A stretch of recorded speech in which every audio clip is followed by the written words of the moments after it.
AI does is it allows you to compete at this level because let's face it, you can't create 22,000 pieces of content a year, nor maybe might you want to do that. But if you create a good video, what if AI could help you personalize it? What if the same video could be tweaked to be basic, intermediate, advanced? What if you could translate that into multiple languages? Earlier we saw in the Zenoti video, I thought that was pretty cool, you can have multiple images, right, based on one prompt. So this is the world that you're competing in right now, where we have more content per second than in the history we might have had in years. And I know that seems a little scary, but it also opens up so many doors for opportunity.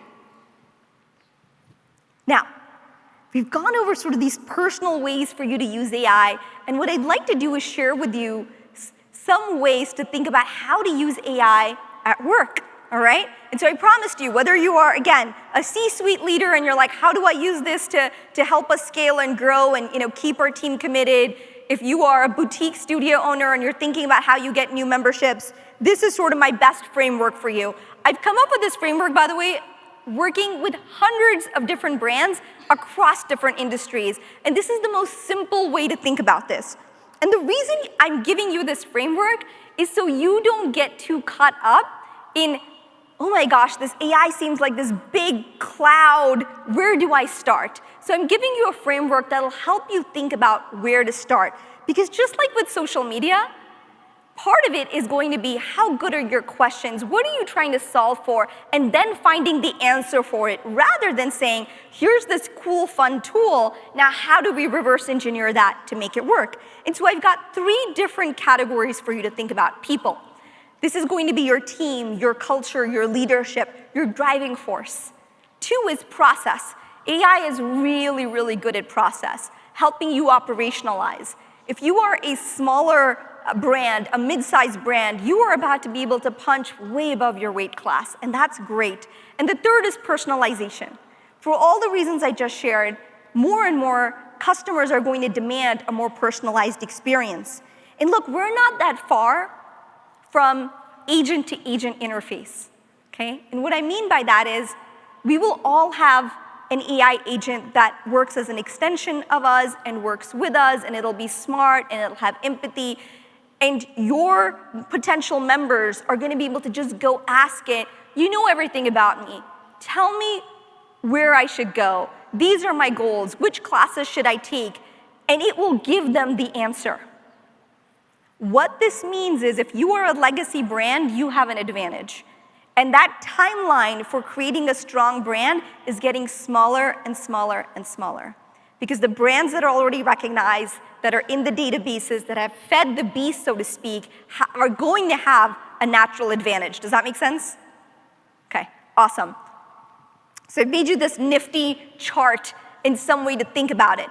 People, process, growth. And I'm going to give you very specific examples for each one, all right? So people, this is going to be your staff, your trainers, your leadership. And the AI impact here is going to be how can you help them perform better? So certain things that you can do. You can track retention, engagement, give coaching recommendations. And I'll give you a specific example that I think is particularly apt for you guys. But this is great because you can help personalize that coaching for your team. Now, here's a really simple way to do this. And part of my goal with this is to, again, give you really easy ways that you can implement this. How many of you on your team have people who have different learning styles, meaning you have someone who likes bullet points and someone who likes long explanations of things, right? We all have them. So, very easy. Before your next presentation to your team, what you're going to do is take your presentation, you're going to feed it to any one of the AIs that you're familiar with, ChatGPT, Claude, Perplexity, it doesn't matter. They all can help you do this. And you're going to simply say, I have 5 people on my team. Bob likes things, high-level executive summary. Susan is our CFO. She's really going to want to understand the numbers impact of this. And Ted is our CTO, and he wants to understand if there's any technology, anything that he should prepare for. And then you're going to give it your presentation. And here's the beauty of it. it will give you back a different version for each person on your team without any extra work from you. That's powerful, right? If you have a proposal, if you're trying to get your team on board with something, being able to speak their language is amazing. Now, process is all about operations and growth. This is everything from your optimizing schedules to pricing. Now, again, I'll show you an example which I think is really cool. But we all have our blind spots, right, when it comes to our businesses and our brands. AI is wonderful because it's objective and it takes away those blind spots and it'll give you that information. And the third, of course, is personalization, which I love because personalization is at the heart of all of this. It's at the heart of this dark social thing we're talking about.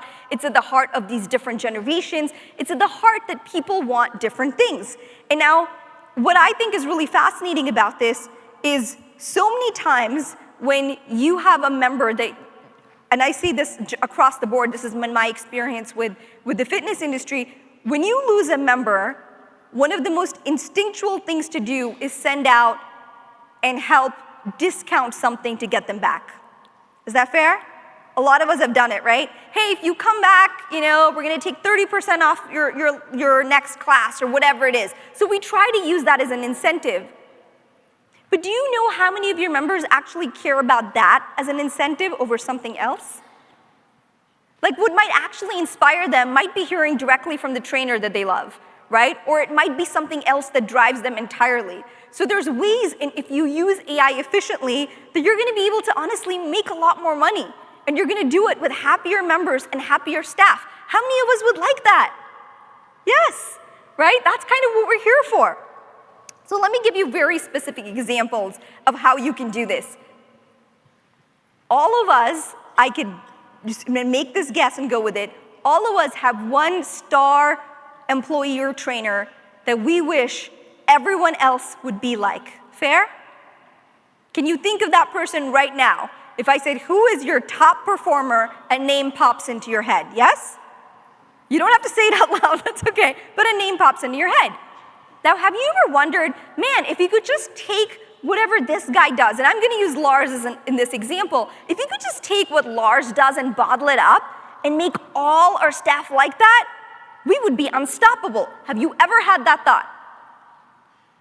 You should have that thought because AI will let you do that, right? You can now take Lars's performance metrics and say, here's Lars, I see him, I feel like he's our best performer, but what can you identify? And then how can we take that and teach all our other trainers to do that? Now, not every trainer might be Lars, right? They might never get to that level because maybe there's some human connection, intuition, whatnot that Lars brings to the table. But what if they all could get 20 to 30% better just by a couple of things that you learn that you can take and distill across the board? That's still a pretty good deal. And these are all the ways in which AI can really help you create stronger team members, more satisfied team members. And you can do this at scale. And I think that's something that doesn't get talked about much anymore, because how do we do this at scale? And AI gives you that gift. Here's another fun one. You can, again, do this with just the tools you have available right now. But if you pull reviews, right? So you could literally copy-paste reviews from Google, from Yelp, from whatever it is that you use. You could have them in an Excel sheet. You might have internal feedback mechanisms. And you could feed this to AI and say, can you identify common themes here? Can you see sentiment patterns? What are areas for improvement?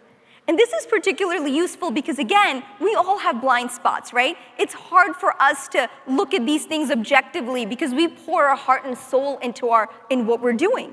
And the more you pour your heart and soul in something, the harder it is to be objective about this. It's just the truth across the board.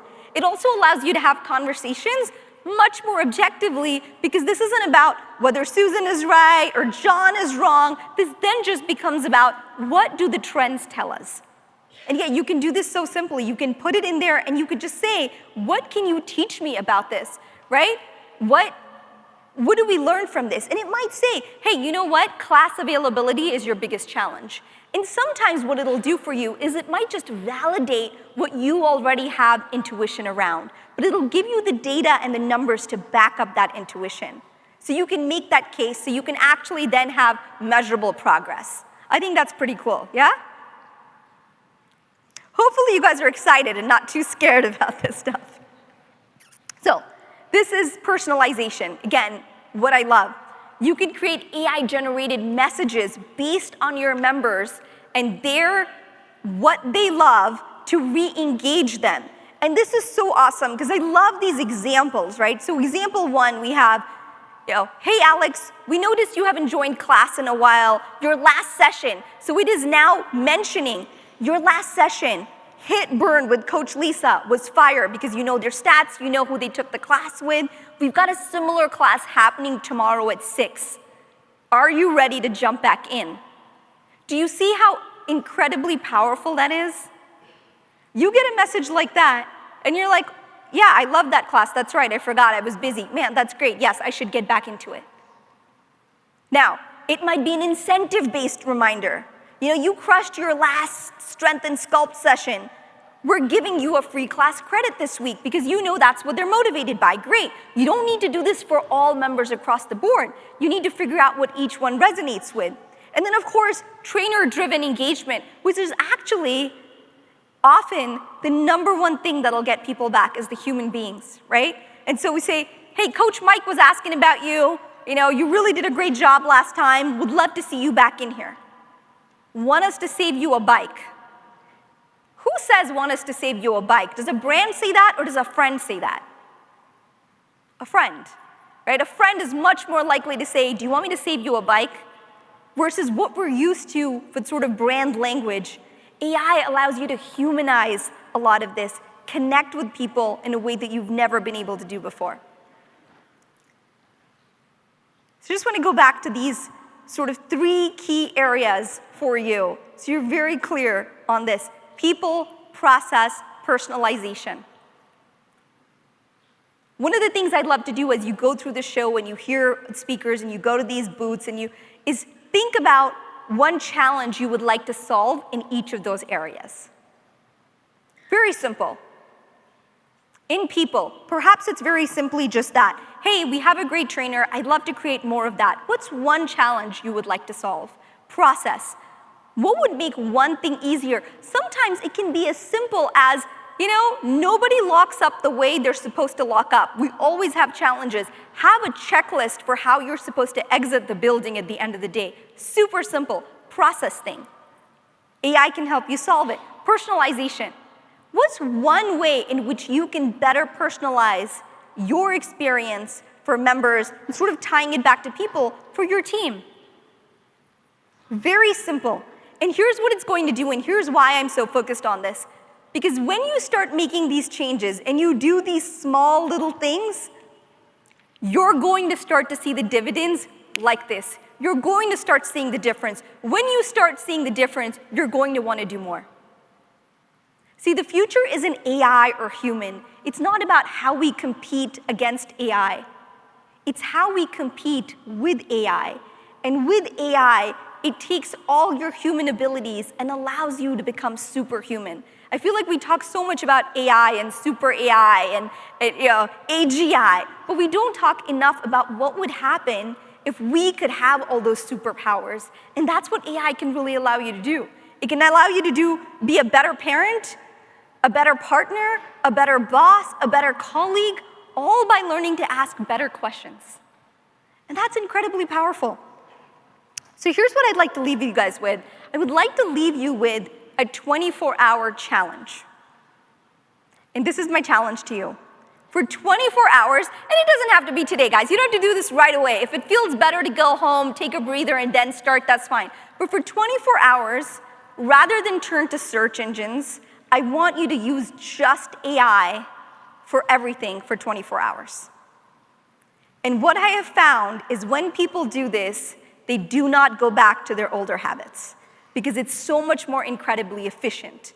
So if you will take this challenge with me, so that's, okay, and because you guys are health and fitness, because this is HFA, we're gonna do it this way. Our basic challenge, okay, is going to be 24-hour challenge, meaning very simple. You are just going to, for 24 hours, use AI, not search engines, not anything else, to do what you do generally the way you always do it, all right? That's basic. Now, for my intermediate level, for those who want that little extra fire, I want you to think about one category. Pick one category: people, process, or personalization.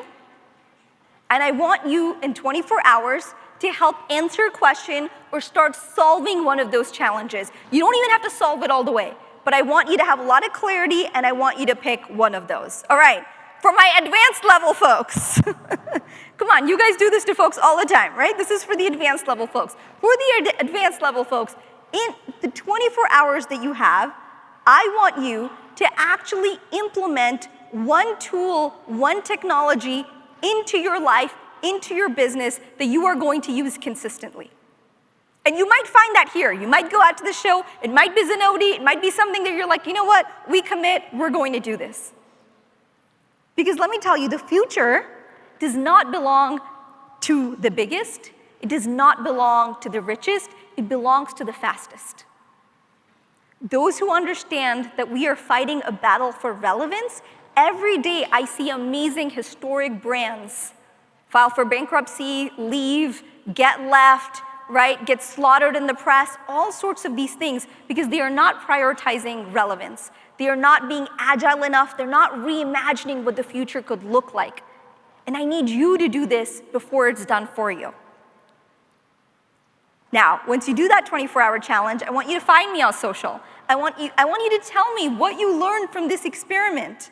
And I promise, I engage with every comment. If you send me a message, I promise I'll respond. But what I don't want you to do is sit on the sidelines. All right? Have a great show. Thank you, everyone.